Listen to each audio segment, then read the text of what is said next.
Hello everyone, welcome back to the tutorial River channel. In this tutorial I'll show you how to check my Facebook login device. For that you have to open your Facebook apps. Now I'm opening it. Look at the right corner, tap on the three line, scroll down, settings and privacy, and then settings.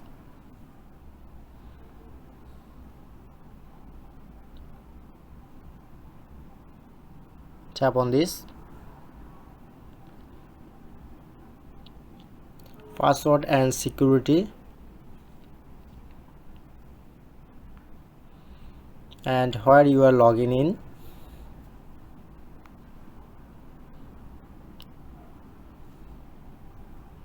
Okay, now shown here your all Facebook login devices.